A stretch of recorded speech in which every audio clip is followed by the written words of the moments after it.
John Farrell with the Farrell Law Firm. Today, we're going to talk about the number one mistake people with trusts make. But first, make sure you subscribe to the channel. We put out new videos almost every day. And make sure you hit the like button because, hey, every like helps.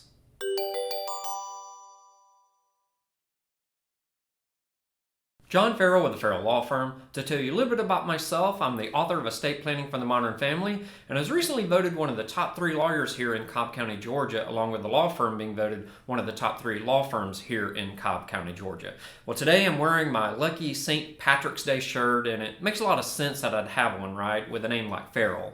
Today, we're going to talk about the number one mistake people with trusts make. We're going to be talking about one specific type of trust today.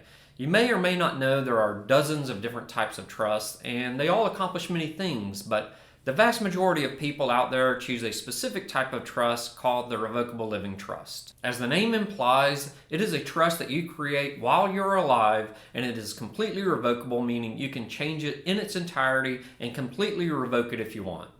The main purpose of this type of trust, although there are many benefits to this trust, is that it will help your family avoid probate court when you pass away. The idea is, if you pass away with things in your name, those things will typically have to go through the probate process. So you take things out of your name and put it into your revocable living trust name. This process of taking things out of your name and putting it into the trust name is called funding the trust. I cannot overemphasize the importance of having a fully funded revocable living trust. An unfunded or partially funded revocable living trust does not avoid probate. So the number one mistake that people with trusts make is they do not fully fund their revocable living trust. So let me help you avoid that mistake. Generally, you're going to want to do a couple of things. First, you will make ownership changes to change the title of most of your assets from your name as an individual to your name as trustee of your revocable living trust. Second, and for other assets such as life insurance policies and annuities, you will make beneficiary changes to properly distribute those assets upon your death. The beneficiary will not necessarily be your revocable living trust.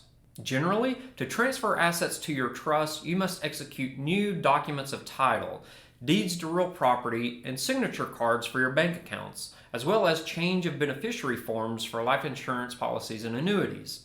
Your financial advisor, accountant, broker, or life insurance agent may need to help you make ownership or beneficiary changes. So what type of assets will go into your trust? To determine this, your assets will be divided into 2 groups. In one group is what we call probate assets, and in the other group is what we call non-probate assets. You will generally put your probate assets into the trust. If you'd like a PDF of the types of assets that are probate assets and that you typically put into a trust, make sure you click the link below where you can subscribe to our newsletter, and I'll make sure you get the PDF that outlines the typical things that go into your trust. So to avoid the number one mistake that people make with trusts, be sure to fully fund your revocable living trust by putting your probate assets into it. All right, that's really all we have to talk about today. If you've watched our videos for any amount of time, then you know what we do is we help people plan their estates. To do that, we've created a book called Estate Planning for the Modern Family. You're going to want to get a copy of this book, so I'm putting a link in the description below so you can order it online. It will tell you all about wills, trusts, powers of attorney, and the probate process. It also comes with a bonus. The bonus is if you have trouble sleeping at night, you can read it and it will get you right to sleep, so make sure you read it in the morning.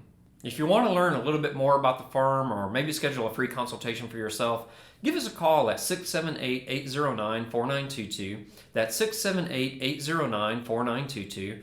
I'm also putting a link in the description below so you can reach out to us to schedule that free consultation. All right, that's all we have for today. Make sure you subscribe to the channel because we put out new videos almost every day, and make sure you hit the like button because, hey, every like helps.